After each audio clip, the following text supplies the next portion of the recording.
देखिए, यह बेहद महत्वपूर्ण सिद्धांत है क्योंकि अक्सर यहीं पर गलतफहमी का अंदेशा रहता है। कर्मचारी अक्सर महसूस करते हैं कि वे 8 घंटे काम करते हैं, इसलिए उनकी तनख्वाह बढ़नी चाहिए।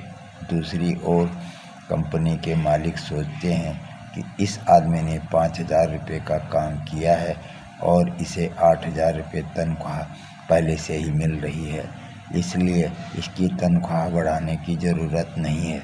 इसके बजाय अगर संभव हो तो उसकी तनख्वाह कम कर देनी चाहिए या उसे नौकरी से निकाल देना चाहिए।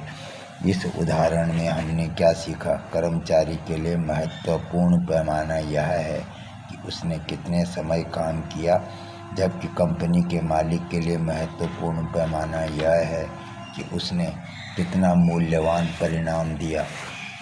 मानसिकता के इस अंतर को कभी न भूलें, क्योंकि आपका क्षेत्र चाहे जो हो, सबसे सफल लोगों का ध्यान हमेशा परिणाम पर केंद्रित होता है। यदि आप 5 मिनट में ही उन्हें अपेक्षित परिणाम दे देंगे तो वे आपको पुरस्कार देंगे, लेकिन दूसरी ओर यदि आप 5 दिन की मेहनत के बाद भी अपेक्षित परिणाम नहीं दे पाए तो वे निराश हो जाएंगे। वास्तविक संसार में महत्वपूर्ण यह नहीं होता कि आपने कितने समय काम किया, महत्वपूर्ण तो यह होता है कि उसका परिणाम क्या निकला। मिसाल के तौर पर 2 सेनाएं लड़ रही हैं, उनमें से एक हार जाती है।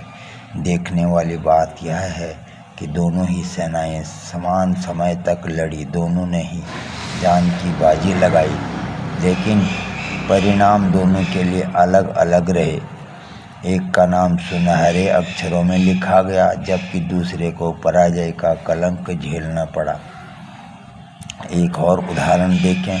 2 महिलाएं सब्जी बनाने में 2 घंटे का समय लगाती हैं। एक की सब्जी लाजवाब बनती है और दूसरी की बिगड़ जाती है। आपको क्या लगता है, उनके पतियों की प्रतिक्रिया क्या होगी?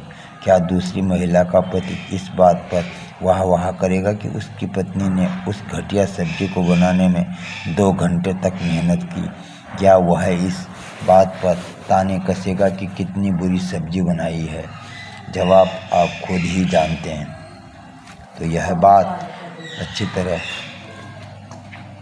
समझ लें कि समय की मात्रा महत्वपूर्ण नहीं होती, महत्वपूर्ण तो परिणाम होता है। कोई बॉस अपने कर्मचारी की प्रशंसा नहीं कर सकता कि उसकी 2 महीने की अथक मेहनत के बावजूद कॉन्ट्रैक्ट हाथ से निकल गया। अगर बॉस या पति भला होगा तो सांत्वना दे सकता है, तसल्ली दे सकता है, लेकिन पुरस्कार कभी नहीं दे सकता। इसलिए समय के सर्वश्रेष्ठ उपयोग का 19वां सिद्धांत है, यह महत्वपूर्ण नहीं है कि आपने कितने समय काम किया है, महत्वपूर्ण तो परिणाम है। देखिए, किसी काम में लगने वाले समय के दृष्टिकोण से सोचते समय आप कोई नई चीज़ नहीं कर रहे हैं। दुनिया भर के करोड़ों कर्मचारी ऐसा ही सोच रहे हैं। अगर उनसे पूछा जाए वो कंपनी को क्या दे रहे हैं तो उनका जवाब होगा 10 से 5 का समय।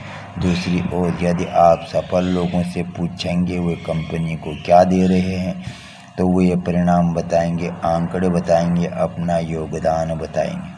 इस संबंध में उदाहरण देखें। अगर वर्मा जी का मकान 25 साल में बनता है तो क्या वह 22 साल में बनने वाले ताजमहल से बेहतर कहलाएगा? नहीं, क्योंकि किसी काम का परिणाम ज़्यादा महत्वपूर्ण नहीं होता है, यह उतना महत्वपूर्ण नहीं होता कि उसमें कितना समय लगा।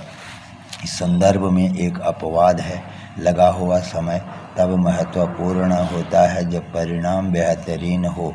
उदाहरण देखें। बस यदि कोई आपको जटिल काम करने को देता है, उसके लिए आपको 7 दिन की डेडलाइन देता है, लेकिन आप उसे 2 दिन में अच्छी तरह पूरा करके सौंप देते हैं, तब आप बॉस की नज़रों में ज़्यादा ऊपर उठ जाएंगे। आपने उम्मीद से कम समय में बेहतरीन काम कर दिया, इस बात से वह बहुत प्रभावित होगा और यह आदत आपको उस क्षेत्र में बहुत आगे और ऊपर तक ले जाएगी। तीव्रता महत्वपूर्ण है लेकिन परिणाम उससे ज़्यादा महत्वपूर्ण है। और हाँ, जैसे स्टीफन कवी ने कहा है, अगर आपको किसी दीवार पर चढ़ना हो तो गलत दीवार से टिकी सीढ़ी पर तेज़ी से न चढ़ें। तेज़ी से काम करने में तभी फ़ायदा होता है जब सीढ़ी सही दीवार से टिकी हो। यानी यह सुनिश्चित कर लें आपकी यात्रा सही दिशा में हो रही है। हमेशा सफल लोगों के नज़रिए से दुनिया को देखें। यह महत्वपूर्ण नहीं है कि आपने कितने समय तक काम किया, महत्वपूर्ण तो परिणाम है। धन्यवाद। आपको ये स्पीच कैसी लगी? लाइक और सब्सक्राइब ज़रूर करें।